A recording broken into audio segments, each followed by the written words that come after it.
Alabe al Señor con gozo y con alegría.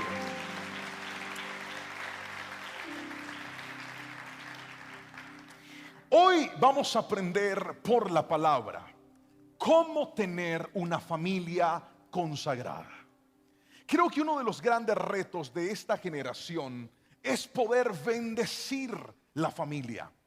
Creo que uno de los grandes proyectos que como hijos de Dios debemos trabajar y alcanzar es llevar a nuestra familia a ese punto de consagración. La razón es esta.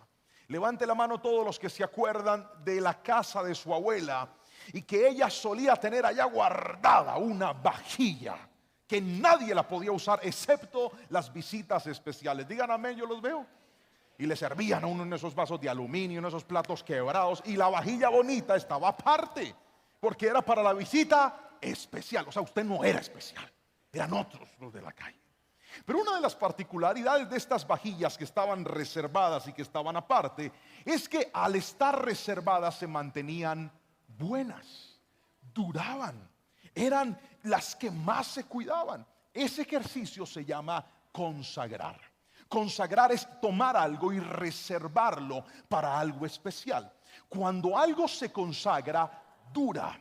Cuando algo se consagra, se mantiene funcional. Cuando algo se consagra, tiene la posibilidad de ser usado para cosas especiales. Hoy le quiero decir algo. Dios te entregó tu familia para cosas muy grandes. Dios te entregó tus hijos para cosas muy significativas. Dios te dio un hogar no para que vinieras a sufrir. Dios te entregó un hogar para que vinieras a ser bendecido. Y aunque hay que pasar momentos difíciles, yo estoy completamente seguro que tú y tu generación Dios la va a usar para cosas grandes. Pero el problema es que a veces nosotros carecemos de la consagración dentro de nuestra familia. Y hoy le voy a mostrar a través de la palabra la historia de un hombre, la historia de una familia que caminó en consagración. Y quiero que vayamos a la palabra del Señor en Lucas capítulo 1 versículo 5 en adelante. Lucas capítulo 1 versículo 5 en adelante. Dice la palabra del Señor: cuando Herodes era rey en Judea, hubo un sacerdote judío llamado Zacarías. Repita ese nombre fuerte, 1, 2, 3, dígalo.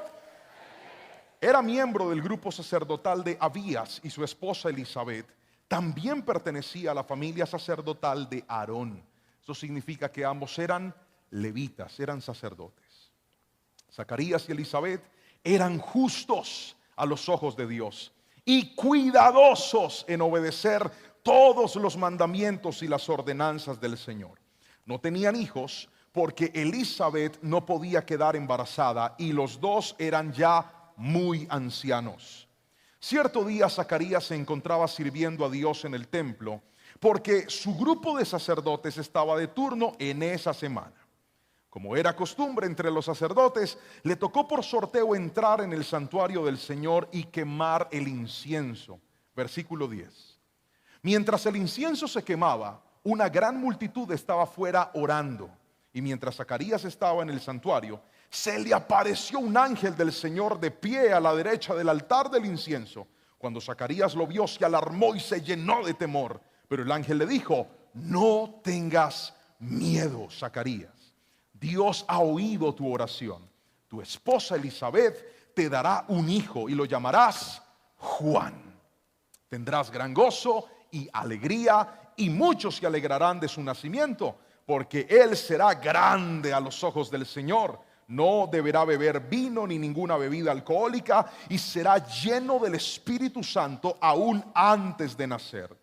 Y hará que muchos israelitas vuelvan al Señor su Dios. Será un hombre con el espíritu y el poder de Elías. Preparará a la gente para la venida del Señor. Inclinará el corazón de los padres hacia los hijos, y hará que los rebeldes acepten la sabiduría de los justos. Amén. Y esta porción de la palabra tan especial empieza a estructurar este mensaje del que hoy le voy a hablar.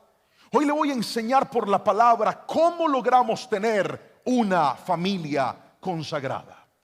¿Por qué es tan importante el relato de Juan? La razón es esta. El último profeta en hablarle al pueblo de Dios fue Malaquías.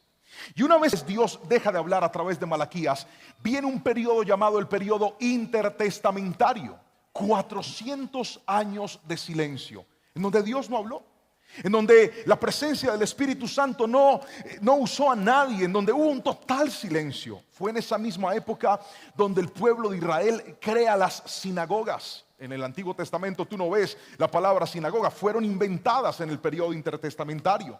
En ese periodo también empiezan a aparecer las tradiciones judías, las costumbres, y hasta inventan unos libros para enseñarle a la gente a interpretar la ley. Estos libros se llamaban talmudes. Y estos textos y estos escritos empezaron a tomar tanta fuerza que la gente le daba más importancia a las costumbres que a la misma palabra del Señor. Por eso cuando Jesús llega y aparece en escena, tiene que empezar a lidiar con tantas y tantas tradiciones que por 400 años ellos habían traído. Lo interesante es que para romper ese silencio, Dios escoge a una familia. Y no es la primera vez que esto sucede. Recuerden que en el Antiguo Testamento la Biblia dice que cuando Jacob llegó con su familia a Egipto, se establecieron y pasaron una gran cantidad de años en los cuales ellos se multiplicaron y se transformaron en esclavos de Egipto. Y para Dios acabar con esa esclavitud, escoge también a una familia, en este caso a un hombre llamado Amrán y a su esposa llamada Jocabed, los padres de Moisés. Y esto, ¿por qué me parece tan interesante? Porque cada vez que Dios va a hacer algo grande con el hombre, escoge a una familia. Y yo estoy completamente convencido que de la misma manera tu familia y mi familia, Dios las ha planificado para cosas grandes en esta tierra. Dígame amén si lo cree en esta preciosa mañana. Así que el silencio de Dios se acaba con Zacarías. Viene el ángel y le habla y le da una tremenda promesa de parte de Dios y le dice: Zacarías, llegó la hora en donde tu oración fue escuchada, y no solamente esto, vas a tener un hijo, lo vas a llamar Juan, y para cosas grandes este muchacho va a nacer. Y esto, vuelvo a repetirle, me parece profundamente importante, porque Dios a través de este mensaje nos muestra que una familia es seleccionada cuando empieza a caminar en consagración. Y quiero empezar mostrándole las características de una familia consagrada. La primera que quiero que estudiemos es esta: una familia consagrada vive en integridad. ¿Puede leerlo conmigo fuerte? 1, 2, 3. Vive en integridad. La palabra integridad implica hacer lo correcto. Una persona íntegra es una persona transparente. Una persona íntegra es una persona que no tiene nada que esconder. No hay pecados ocultos en su vida. De hecho, la descripción bíblica de Zacarías y de su esposa es la siguiente. La Biblia dice que ellos eran justos a los ojos del Señor. Usted puede actuar con justicia a los ojos del hombre, pero la verdadera justicia es la que nosotros manifestamos a los ojos del Señor. Pregúntese esto: ¿cómo estaría usted presentando su vida, su hogar, sus negocios, si todo lo que usted tuviera oculto fuera público? Eso es tener una vida íntegra. Tener una vida íntegra no es aparentar que yo soy alguien correcto. Tener una vida íntegra es ser genuinamente correcto. Y para poder bendecir nuestra familia, tenemos que esforzarnos por ser personas íntegras. Yo veo padres que dicen: pastor, yo no me soporto a estos hijos, yo no me soporto a esta esposa, yo no me soporto a este hogar. Una buena pregunta que deberías hacerte es: ¿estás caminando en integridad? Porque la integridad es el combustible que bendice a los hijos. La integridad es el combustible que bendice a la familia. Cuando tú caminas en integridad, tú tienes autoridad dentro de tu casa. Cuando tú caminas en integridad, tú tienes autoridad en tus hijos. Cuando tú caminas en integridad, tú puedes corregirlos y decirles: eso no es correcto, porque eso nunca lo has visto en mí. Todavía recuerdo un día en donde estábamos con Jerónimo. Él estaba en un momento jugando con su hermana y de repente se le sale una mala palabra de la boca. Mire, todos nos alarmamos, todos. Yo le dije: Jerónimo, ¿y de dónde sacaste esa palabra? Él se quedó así en silencio y le dije: dime una cosa, ¿cuándo me has escuchado a mí o a tu mamá decir una mala palabra? Y él dijo: nunca, papá. Le dije: ok, en esta casa y en tu vida y por esa boca no se dicen malas palabras. Santo remedio, no volvió a pasar.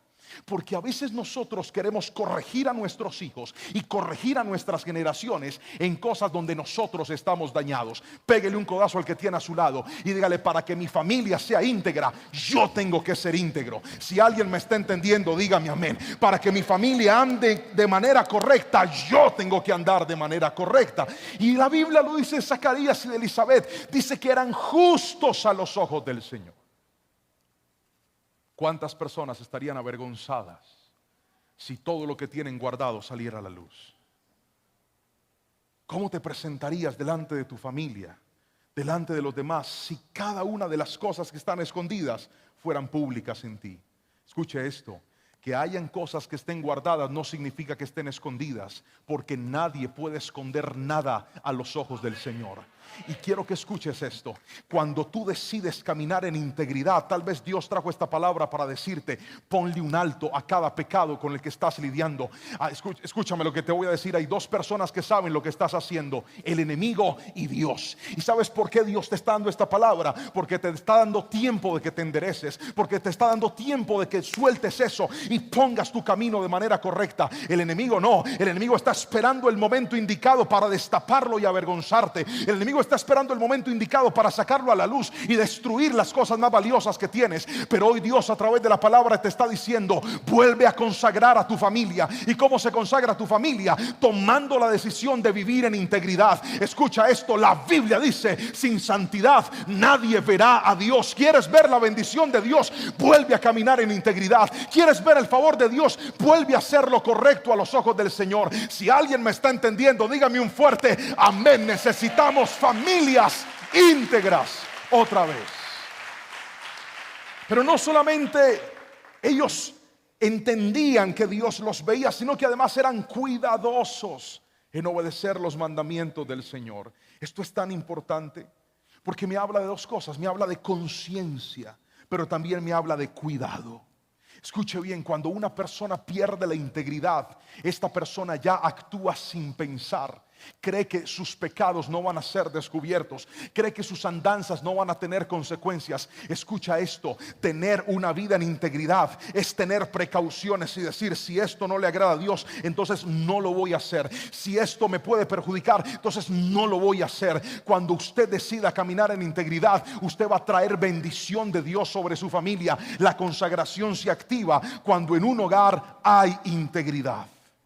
Pero no le estoy hablando de un comportamiento de apariencia. Le estoy hablando de un comportamiento genuino del corazón, donde tú dices: voy a vivir esta vida porque nace en mi corazón. Le voy a contar lo que pasó hace algunos días en mi casa. Era un domingo. Ese día yo iba para mi casa, salí de la iglesia. Los niños estaban un poquito indispuestos de salud. Mi esposa también estaba con un malestar en su columna, así que no pudieron venir a la iglesia. Se conectaron de manera virtual. Y yo fui a comprar el almuerzo para llevárselos a la casa. Fui y compré, llegué. Le voy a confesar, yo iba con un hambre, pero brava, fuerte. Llegué al apartamento, mi esposa nos recibió, fue y sirvió la comida, la puso sobre la mesa. Llegó Anita, ustedes algunos conocen a Anita. Anita come el doble de lo que come el hermano, así que mi esposa sirve los platos, pone los platos sobre la mesa y yo empiezo a comer. Y Anita detrás mío: y hágale también, y échele guacamole a las papas. Y coma, estábamos comiendo. Cuando de repente llamo a mi hijo que está en el segundo piso y él baja. Jero, ven a comer. Y Jerónimo viene rápido, se sienta en la mesa, tiene el plato ahí y hace lo siguiente: Padre, en el nombre de Jesús, bendigo estos alimentos. Gracias, Padre, por lo que está ahí.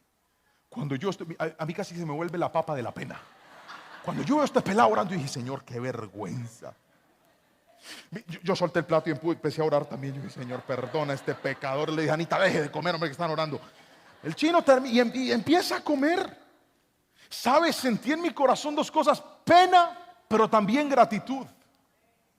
Pena porque dije: este chino de 7 años en ese momento me está enseñando a mí que a Dios hay que darle el primer lugar. Y agradecimiento porque dije: yo no le mandé a él a orar, yo no le dije: dele gracias a Dios por los alimentos. Fue algo que brotó de su corazón. Eso es integridad. Y por eso tenemos que trabajar cada día por ver a unos hijos que tú te sientas orgulloso de decir: estos hijos están haciendo lo correcto, no solamente porque yo se los estoy pidiendo, sino porque están viendo el ejemplo y porque deciden amar a Dios. El logro más grande tuyo como padre no va a ser cuando tu hijo se gradúe, aunque va a ser una gran bendición. El logro más grande no va a ser cuando tu hijo se case, aunque va a ser una gran bendición. Tu logro más grande como padre no es cuando tu hijo compre su casa o su carro, aunque va a ser una gran bendición. Tu logro más grande es cuando veas a tus hijos amar y servir a Dios con toda el alma y con todo el corazón. Pero para eso tenemos que ser una familia consagrada. Dígame amén si me está entendiendo, por favor. A eso hay que trabajar y a eso hay que apuntarle. Pero déjeme mostrarle lo segundo, y es que una familia consagrada en segunda instancia sirve a Dios. La Biblia dice en el versículo 8 que Zacarías servía a Dios. Él no solamente era un sacerdote, además de esto, Zacarías estaba en función de las labores dentro del templo. Escuche bien, una persona empieza a servir a Dios cuando cambia su mentalidad, cuando deja de pensar: ahora, ¿qué va a hacer la iglesia por mí? ¿Qué va a hacer Dios por mí?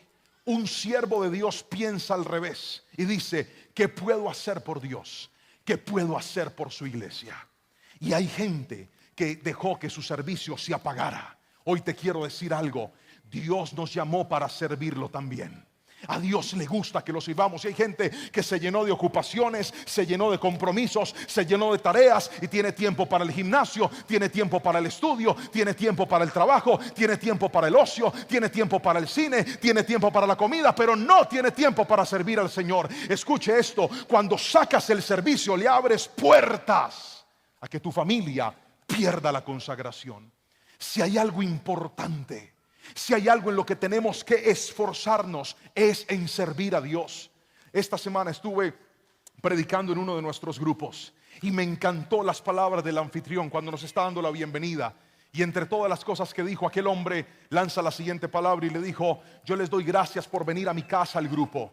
Y yo le he dicho al Señor que en esta casa donde yo viva siempre habrá un grupo para que la palabra del Señor se predique. Yo me quedé mirándolo y dije: esa es la actitud, eso es poder servir al Señor. Pero hay gente que dejó que el servicio se les apagara, que el fuego a Dios se les apagara. Antes predicabas y ahora ya no tienes ni tiempo. Antes servías y ahora dices que ya no puedes. Aprende a servir al Señor. Usted ha visto cómo Dios está trayendo un crecimiento tan grande a la iglesia. Usted ha visto cómo Dios está trayendo un dinamizar a este lugar. ¿Sabe qué se necesita? No solamente la mano poderosa de Dios, que es el soporte, sino también obreros que digan: vamos a servir al Señor. A mí me encanta cuando nuestros hijos nos ven. ¿Qué van a hacer ahora? Vamos a servir al Señor. Desde que dejaste de servir a Dios, volviste a hacer cosas que antes no hacías. Desde que dejaste de servir a Dios, volviste a escuchar cosas que antes no escuchabas. Es que el servicio nos ayuda a consagrarnos. El servicio nos ayuda a decir: voy a vivir una vida correcta, porque es que yo soy siervo de mi Padre Celestial.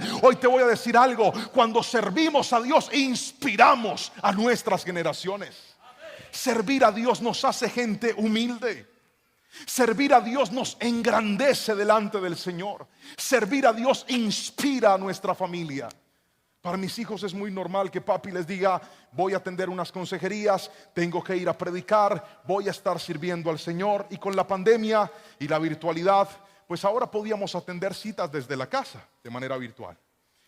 Y hace unos meses fui a recoger a Jerónimo, se subió al carro saliendo de la escuela y me dice: papi, dime mi amor, felicítame. Le dije: ¿por qué? Porque hoy atendí una consejería. Y dije: sí, y eso, sí. Imagínate que había un niño en el salón que estaba muy mal geniado, muy enojado. ¿Y tú qué le dijiste? Yo lo senté y le dije: vamos a hablar, te voy a dar una consejería. Y lo sentó. Y antes de hablar le oró por él. Y le dijo: cuando tú te enojes, respira y cuenta hasta 10. Y el muchacho le dijo: pero yo ya conté hasta 10, entonces cuenta hasta 100. Y tienes que arrepentirte, porque si sigues así enojado y Cristo viene por su iglesia, te vas a condenar. Y el niño le dio miedo y cambió. Dije: ¿verdad, hijo? Me dijo: sí. Y para mañana tengo otra cita con un niño de tercero. Dije: ¿verdad? ¿Y eso? Sí, porque se le comió la lonchera a un muchacho y yo le dije que eso es robar, y el que roba también se va a condenar. Ay, Señor de los ejércitos celestiales.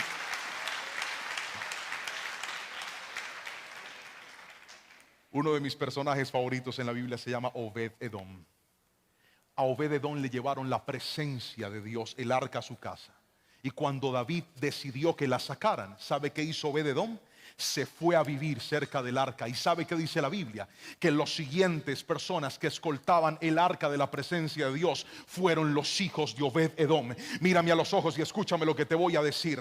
Si tú decides servir a Dios, eso también va a impactar a tus hijos y a tus generaciones. Yo no sé usted, pero yo sueño con el día. Yo sé que mis hijos algún día van a ser y van a desarrollar su vida, y quiero que sean personas de bien, y quiero que sean profesionales, y quiero que puedan desarrollarse y servir a la vida. Pero no hay nada más bonito que ver a unos hijos sirviendo al Señor. Este altar también está reservado para tus generaciones. Este altar también está reservado para tus nietos. La obra de Dios necesita obreros, y hay gente que está apagada porque dejó de servir a Dios. Vuelve otra vez a activarte y dile: Señor, yo nací para servirte, yo nací para hacer cosas grandes. El servicio consagra el corazón.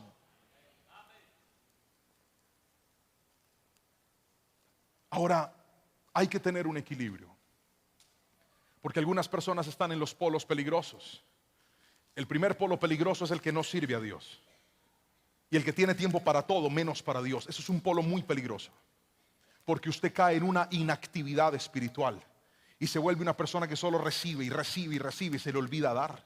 Pero el otro polo es el que solamente sirve y sirve y sirve y sirve y sirve y sirve y sirve, y voy para la iglesia y estoy con Dios, y se le olvida a su familia. Hay una historia muy triste en la Biblia, y es la historia del que en mi concepto fue el mejor juez de Israel, llamado Samuel.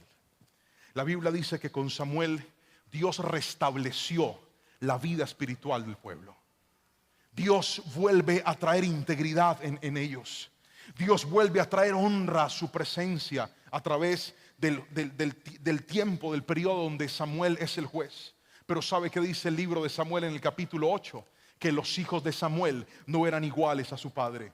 La Biblia dice en el libro de Samuel que los hijos de Samuel, en ellos había corrupción en su corazón, que ellos, para poder hacer el servicio, le pedían dinero a las personas, y empezaron a dañar al pueblo a tal punto que los ancianos se reúnen y le dicen: pongamos un rey, porque es que el día que tú te mueras con tus hijos no hay esperanza. Qué terrible que Samuel fue una bendición para la calle, pero no pudo ser una bendición para su casa. Escucha lo que te voy a decir. Tienes que tener un equilibrio en la vida. Hay que servir a Dios, pero no hay que descuidar a la familia. Otra vez, hay que servir a Dios, pero no hay que descuidar a la familia. Hay que servir a Dios, dar lo mejor, pero también hay que darle lo mejor a la familia. Y ese equilibrio se logra cuando entiendes que debes vivir una vida íntegra afuera, pero también dentro de tu propia casa. Yo no quiero que mis hijos digan: mi papá es pastor porque él es pastor afuera en la calle. Yo quiero que ellos puedan saber que dentro de la casa papá también se comporta como un hijo de Dios. Y para eso tenemos que volver a la consagración. Dígame amén si me está entendiendo en esta preciosa mañana. Pero alabe al Señor si quiere hacerlo.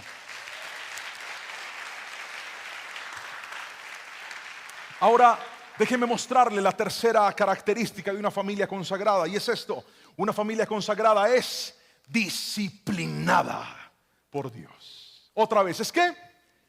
Disciplinada por Dios. El versículo 18 nos cuenta la respuesta de Zacarías a semejante promesa que Dios le da.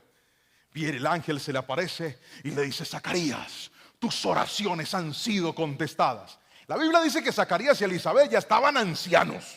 ¿Usted cree que Zacarías a esa edad todavía estaba orando para dejar embarazada a la esposa? Respóndame. ¿Usted cree que a esa edad le estaba diciendo: Señor, préndeme el motor a ver si lo logro? No. Seguramente era una oración del pasado. Seguramente fue una oración de su juventud diciendo: dame un hijo, porque además un hijo en la cultura era honra, era un legado. Y tal vez llegó un punto de resignación donde Zacarías dijo: bueno, ya, Señor no me lo dio, pero vamos a servir al Señor, vamos a ser consagrados. A pesar de que no tenía lo que él estaba pidiendo, eso no impidió que él fuera una persona correcta a los ojos del Señor. El ángel viene y le dice: Dios ha escuchado tu oración. Te vamos a dar un hijo. Dios te va a entregar un hijo y va a ser de bendición. Mire la palabra tan impresionante: el espíritu de Elías va a estar en él. Wow. La respuesta de Zacarías, un hombre lleno del Señor que amaba a Dios, consagrado, ¿cuál debió haber sido? Amén, aleluya, sí, amén, lo creo, alístate, Elizabeth. No, la respuesta de Zacarías fue la siguiente. Versículo 18. Zacarías le dijo al ángel: ¿cómo puedo estar seguro de que ocurrirá esto? Ya soy muy anciano y mi esposa también es de edad avanzada. Entonces el ángel le dijo: yo soy Gabriel y estás en la presencia de mi Señor. Estoy en la presencia de mi Señor. Fue Él quien me envió a darte esta buena noticia. Pero ahora, como no creíste lo que te dije, te quedarás mudo, sin poder hablar, hasta que el niño nazca. Diga conmigo: disciplina. Disciplina. Más fuerte. Disciplina. Aunque era una familia consagrada, no era una familia perfecta. Entonces, caminar en consagración implica que yo voy a vivir una vida que agrade a Dios. Pero claro, a veces podríamos equivocarnos. De hecho, Zacarías se equivocó. En lugar de responder con fe, respondió con duda. Y yo no veo a Dios diciéndole: tranquilo, Zaca, no te preocupes, vas a ver que lo vas a lograr y tú vas a poder y vas a sacar fuerzas como las del búfalo, y Elizabeth también. No, no, no. Cuando él no cree, lo disciplina, le dice: no cree, entonces lo voy a dejar sin poder hablar. Porque la disciplina de Dios tiene un propósito, y es quitarte lo malo y hacer que lo bueno crezca. Y hay gente que le ha dicho: Señor, yo quiero ver mi familia en bendición. Y Dios dice: para allá es que vamos, mi hijo. Y entras en la disciplina de Dios. Porque la disciplina de Dios te quita lo malo y te ayuda a desarrollar lo bueno. Dios disciplina a sus hijos como el Padre a quienes los ama. La disciplina de Dios nos guía a hacer la voluntad de Dios. El ángel le dijo de parte del Señor: tú vas a tener un hijo. Y no importa que estés anciano, no importa que la edad esté avanzada, vas a tener un hijo y será de bendición. Zacarías no lo cree, Dios lo disciplina, pero él tiene que moverse en la dirección correcta, la voluntad de Dios. Porque la forma correcta de salir de la disciplina de Dios es obedeciendo a Dios. Hay gente que ha sido disciplinada y no ha salido de los problemas porque están haciendo su propia voluntad. Míreme a los ojos y escuche lo que le voy a decir. Por grande que sea su desierto, por grande que sea tu problema, por gigante que sean tus adversidades, de los problemas no se sale haciendo tu voluntad. De los problemas se sale haciendo la perfecta voluntad de Dios, aunque parezca una locura. Si quieres ver la bendición de Dios sobre tu vida, extiende tu vida y dile: Señor, tengo esto dañado, tengo esto fracasado, tengo esto quebrado, no sé qué hacer con este hijo, no sé qué hacer con esta circunstancia. Y la forma de resolver cualquier problema es doblando tus rodillas y diciendo: no voy a hacer lo que yo quiero, voy a hacer la perfecta y santa voluntad de Dios sobre mi vida. Eso traerá la bendición a tu vida. Obedecer a Dios. Dígame amén si me están entendiendo, por favor. Hace unos días iba en el carro con mi hija y mi esposa, y Anita, que acaba de cumplir 5 años, en ese momento nos hace una pregunta bien incómoda. ¿Cuántos padres de niños hay aquí? Levante la mano y los veo. Pero levántela bien en alto. Yo sé que son tremendos, pero sin pena. Y la niña me lanza la siguiente pregunta. Me dice: papi, ¿cómo nacen los niños? No, ¿cómo nacen? No, ¿cómo se hacen los niños? Uy, yo dije: padre, la niña tiene 4 años. ¿Yo cómo le explico eso ahorita? Más adelante le digo. Yo me empecé como a incomodar. Con el niño no me dio tanta incomodidad, pero con la niña me dio un poquito más. Yo dije: ay no, yo no le quiero responder eso a ella. Y empecé como a tratar de evadirla, pero ella es muy insistente. Si yo quiero saber cómo se hacen los niños. Entonces mi esposa, Dios la usó, yo no sé si para arreglar el problema o para agrandarlo, pero viene y dice lo siguiente: ay, amorcito, Dios le dio a papá una varita y papá tocó con la varita a la mamá y ahí llegan los niños.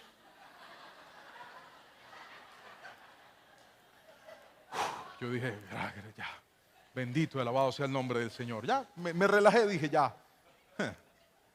Anita viene y dice: ¿dónde está la varita? Papi, ¿me la muestras?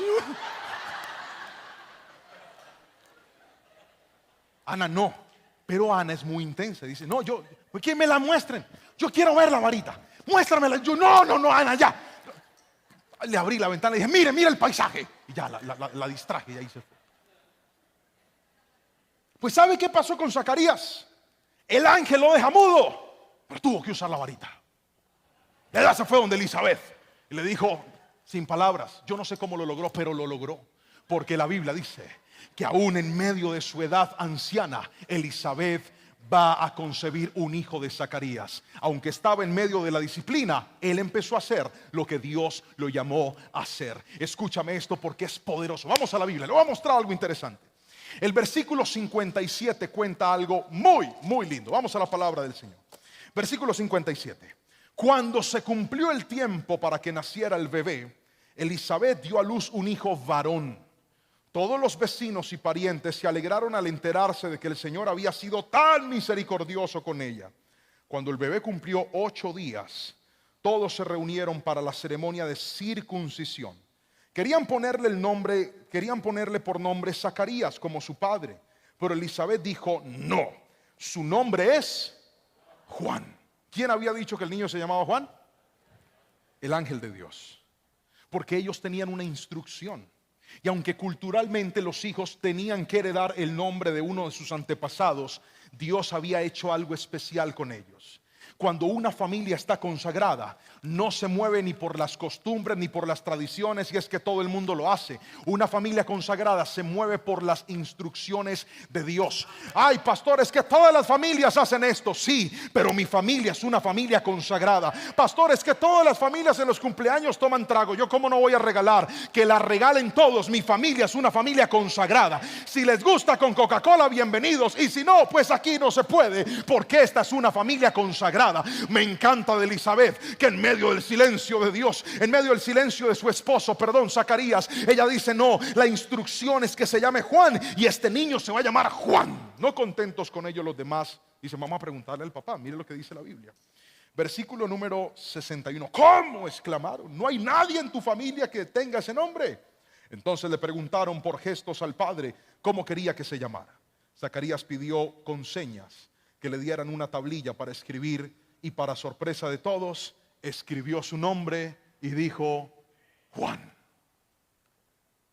Y escuche esto, versículo número 64. Al instante, Zacarías pudo hablar de nuevo y comenzó a alabar a Dios.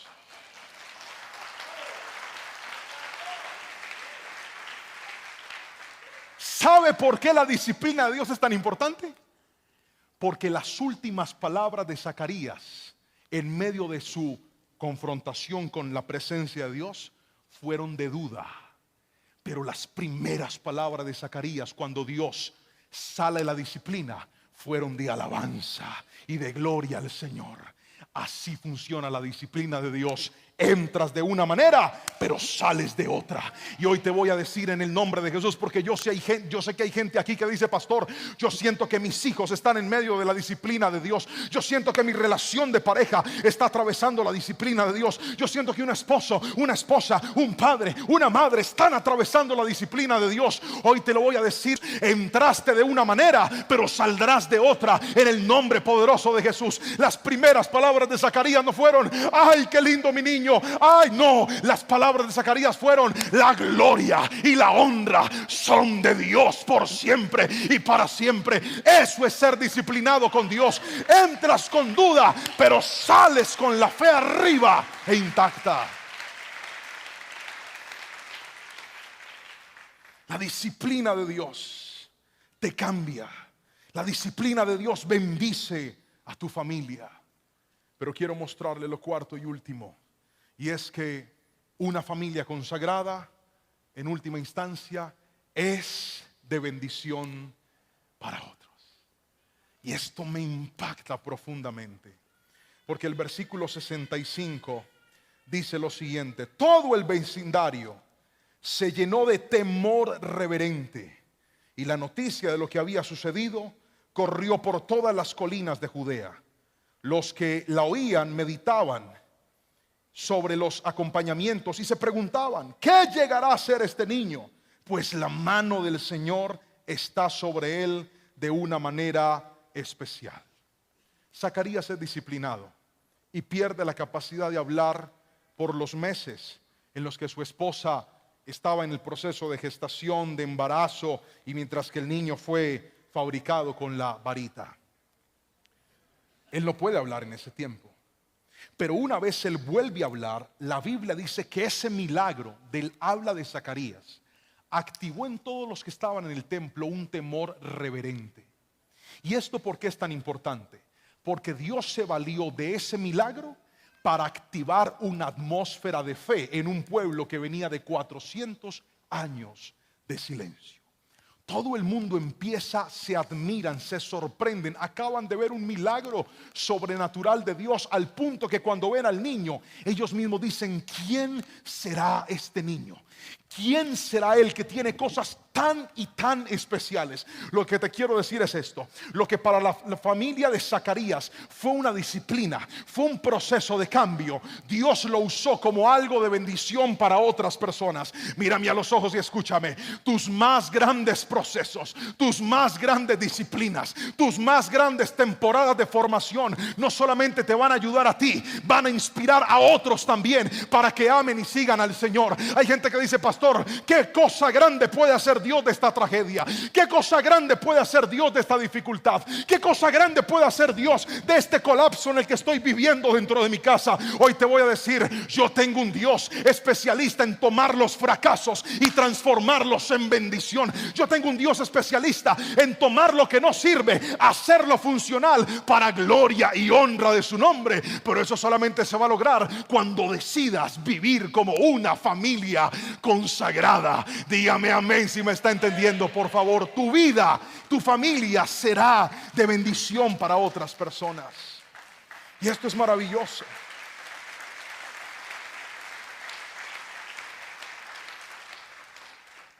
El versículo 67 dice: entonces su padre Zacarías se llenó del poder del Espíritu Santo y dio la siguiente profecía.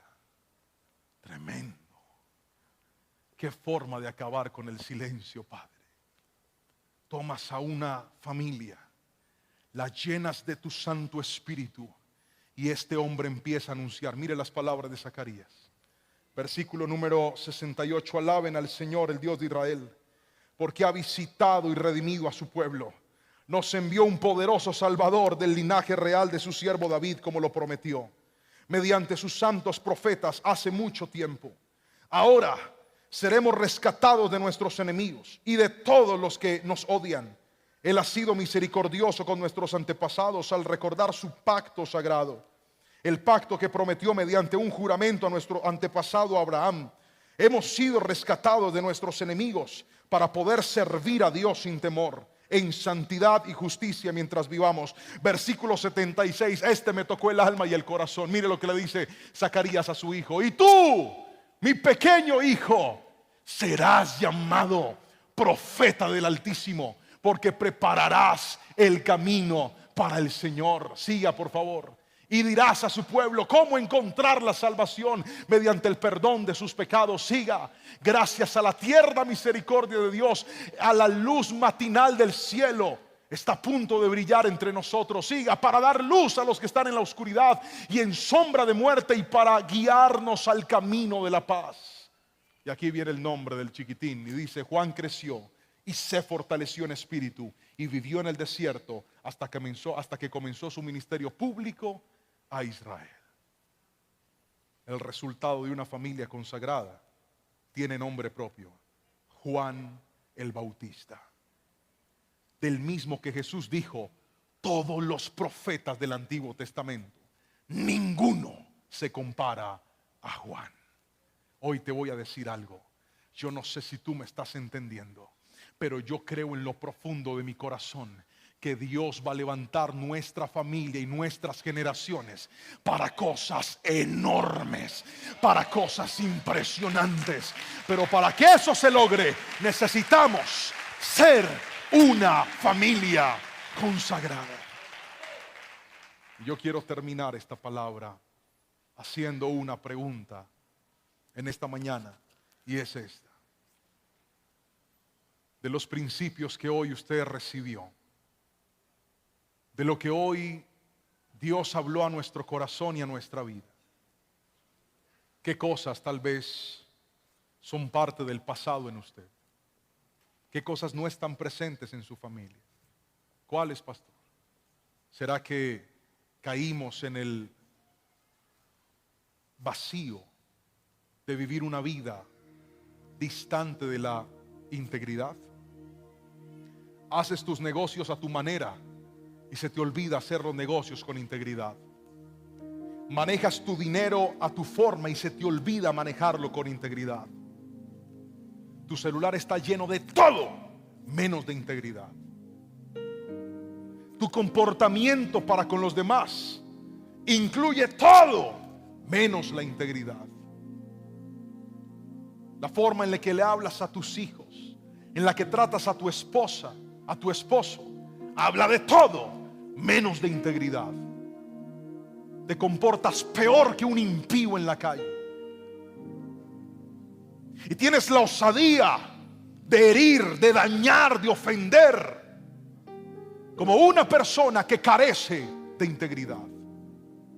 Pero si tú le preguntas si usted quiere una familia feliz, ay sí, pero yo no sé cómo. Pues ¿cómo?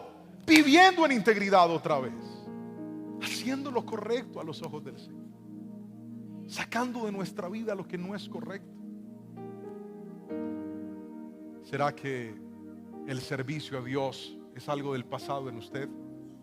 Y hasta tiene fotos. Mire cuando yo servía, mire cuando yo estaba. Y ahora hay tiempo para todo menos para servir al Señor.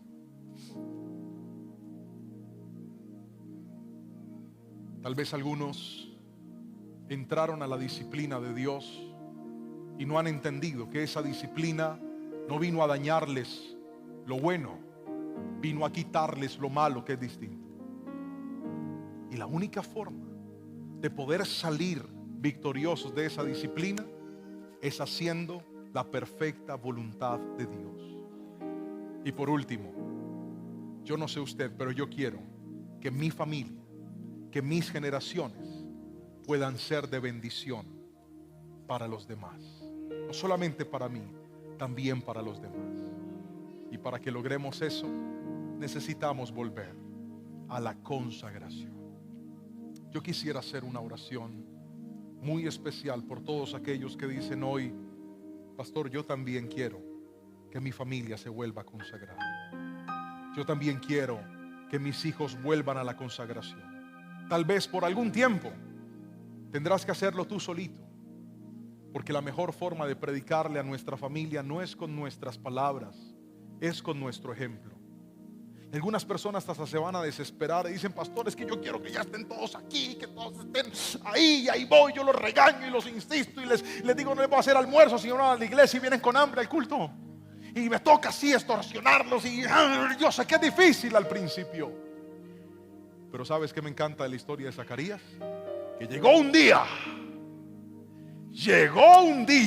en donde Dios le dijo a Zacarías: oiga, he oído tu oración y tu respuesta va a llegar. Hay alguien aquí que ha estado consagradito, tal vez solito en su casa, y dice: pastor, yo a veces quisiera que ellos oren conmigo, a veces quisiera que ellos busquen conmigo, a veces quisiera que ellos amen a Dios, que los sirvan conmigo. Pero hoy te voy a decir algo: llegará el día en donde Dios escuchará y va a responder tu oración. Si alguien lo cree, dígame un fuerte amén en esta preciosa mañana, por favor.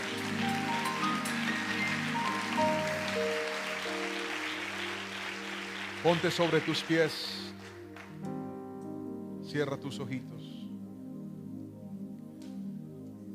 levanta tus manos al cielo.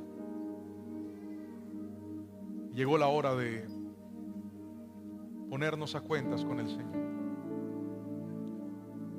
Si tal vez la consagración se marchó de tu casa o de tu vida y tú dices: pastor, le voy a decir la verdad, vivo como una persona desordenada, como una persona que no respeta a Dios, vivo como una persona que lo sacó de escena a Él.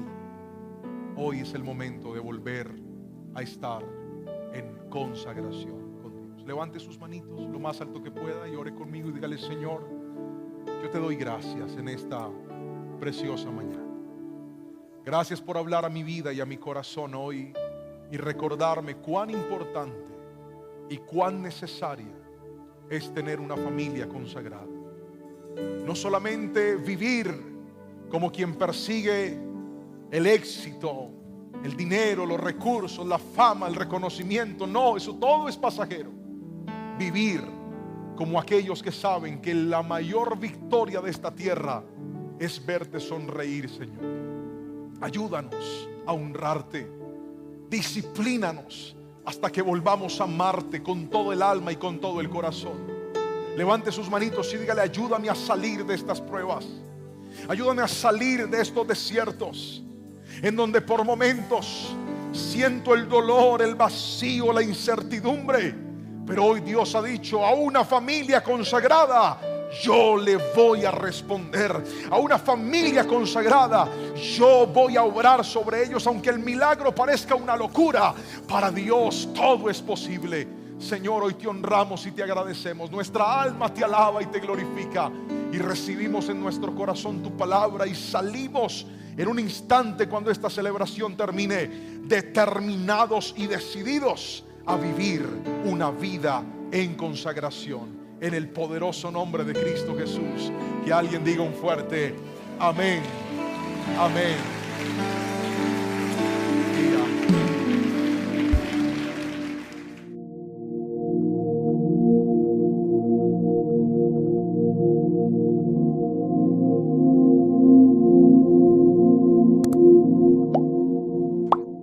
Quiero contarles una triste historia para que usted nunca repita lo que el pastor hizo. Tenía yo, qué sé yo, 14 años de edad.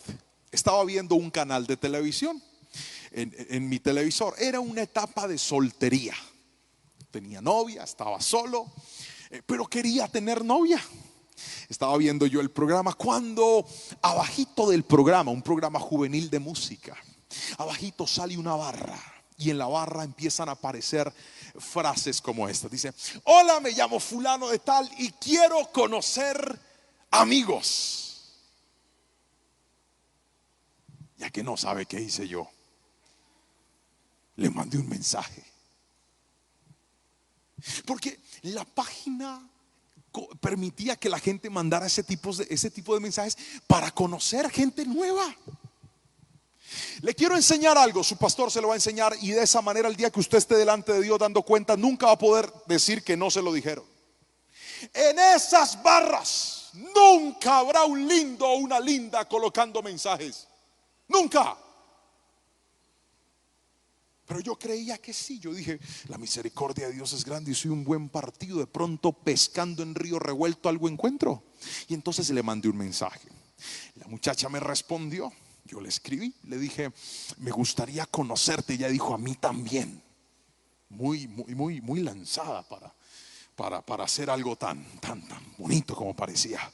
Yo dije: bueno, empezamos a conversar sin verla. No podía verla, no existía WhatsApp en aquel entonces, solo eran mensajes de texto. Y resulta que en medio de la conversación pactamos encontrarnos en un lugar. Y entonces nos colocamos la cita en la 14 de Calima, allá al norte de nuestra ciudad en Cali. Yo llegué, le dije a ella cómo iba a ir vestido. Le dije: yo voy a ir vestido de una camisa de tal color, de un pantalón de este color. Y ella, gracias a Jehová de los ejércitos, me dijo cómo iba a ir vestida. Llegamos al lugar, a la cita que teníamos pactada, pero como era una cita a ciegas, es decir, yo no sabía con quién me iba a encontrar, o mejor, con qué me iba a encontrar, pues yo estaba ahí como a lo lejos, estando muy pendiente cuando llegara. Habíamos quedado en encontrarnos en un restaurante, pero a que no sabe, yo no era tan yo estaba en otro lugar viendo el restaurante. Ahí estaba yo, cuando de repente veo que llega la hora y veo entrar dos seres humanos. Dos, no uno, dos. Algunos tal vez que tienen ya muchos años de edad comprenderán de los personajes que les voy a hablar. Levante la mano los que saben qué es o quiénes eran la vaca y el pollito. Mano arriba si usted se vio la vaca y el pollito. Si usted se vio la vaca y el pollito, usted no está tan pelado. A ver, déjela bien arriba, levante las dos, griten aleluya, por favor. Miren, llegó lo más parecido a la vaca y el pollito. Y le aclaro, la que se iba a ver conmigo no era el pollito. Yo estaba ahí cuando yo veo que entran y yo dije, Espíritu Santo, ¿yo en qué me metí? Yo como me puse a escribir a esta persona. Mire, yo quería que fuera el rapto de la iglesia, que se abriera la tierra y me tragara. Yo dije, ahora qué hago. Mi moral me decía, no la vaya a hacer sufrir, pero era el Espíritu Santo. Yo no sé quién me estaba diciendo que me fuera, que no importara. Yo no sé qué era, pero yo quería irme de ese lugar. Ya que no sabe, empecé, yo dije, voy, no voy, me voy. Decidí irme. Me metí dentro de la 14, me escondí. Y ella se levantó a buscarme. Mire, yo he estado muchas veces cerca de la muerte. Una de esas fue ese día, cuando metiéndome por las gaseosas me las encuentro de frente. Me dice, ¿tú eres Juan? Yo quería decirle que no. Yo quería negarme como Pedro cuando negó al Señor, pero era imposible. Tenía la ropa, tenía los rasgos físicos que le había descrito aquel personaje. Terminamos sentados conversando. Tuvimos que hablar. Bueno, fue la cita más horrible de mi vida. No se la deseo a nadie y les pido que por favor nunca se metan en eso. Chat para solos y solas, solteritos y solteritas de Colombia y de Cali, no se mete ahí. Ahí no hay nada bueno, muchachos. Ahí usted no va a pescar nada bueno. Por favor, doble rodilla, pídale al Señor, dígale, Padre, quítame esta feura, pero no se meta ahí. Por favor, cepíllese los dientes, peínese bien, gaste en una peluquería, pero no se meta ahí. Ahí no es. Dígame amén, escriba amén, grite amén, por favor, si me está entendiendo. Ahí no es. A veces por no ver nos metemos en errores y nos metemos en problemas realmente muy considerables. Permítame mostrarle lo que Dios le dijo a su pueblo. Isaías capítulo 42 versículo 19 al 20 dice: ¿quién es tan ciego? A ver si nos ponen el versículo en la pantalla. ¿Quién es tan ciego como mi propio pueblo, mi siervo? ¿Quién es tan sordo como mi mensajero? ¿Quién es tan ciego como mi pueblo elegido, el siervo del Señor? Ustedes ven y reconocen lo que es correcto, pero se niegan a hacerlo. Escuchan con sus oídos, pero en realidad no prestan atención. Me llama profundamente la atención que Dios califica a su pueblo y les dice: ustedes son ciegos. Ustedes ven, pero ustedes en realidad no hacen lo correcto. Saben que algo está bien, saben que algo está mal, y sin embargo van por donde van como quien no está viendo con claridad su vida. La ceguera de lo que hoy te estoy hablando es algo que, si tú no eres consciente a tiempo, te puede arruinar la vida. Muchachos, en ese caso, la historia que le acabo de contar, lo que ahorita, el ejercicio que ahorita hacíamos, si yo le hubiera pasado aquella sonrisa a una persona que puede ver, no había necesidad de guiarlo, no había necesidad de aplaudir. No, él iba a ir directo a hacer las cosas de manera correcta. Pero cuando no puedes ver, tú sabes lo que tienes que hacer, sabes lo que quieres hacer, pero no lo logras. Hay muchachos que están fracasados en su vida, que están estancados en su vida, no porque no saben lo que quieren, sí lo quieren. No porque no tienen claro cuáles son sus sueños, lo tienen claro, pero no saben cómo lograrlo. ¿Sabe por qué? Porque están ciegos espiritualmente. Hay gente que está ciega emocionalmente. Hay gente que está ciega sentimentalmente. Y aquello en lo que no puedas ver será aquello en donde vas a fracasar. Ahora, permítame responder dos preguntas en esta enseñanza. Y la primera es: ¿qué cosas producen la ceguera espiritual? ¿Por qué una persona puede transformarse en un ciego espiritual? Quiero mostrarle lo primero, y es la desobediencia. Una persona se vuelve ciega espiritualmente cuando en su corazón, cuando en su forma de vivir hay desobediencia. El versículo número 20 dice: ven, pero se niegan a obedecer. Estas son las personas que saben que algo está mal, que saben que algo es incorrecto, pero por ahí van. Viejo, las drogas son malas. Sí, pero ahí voy.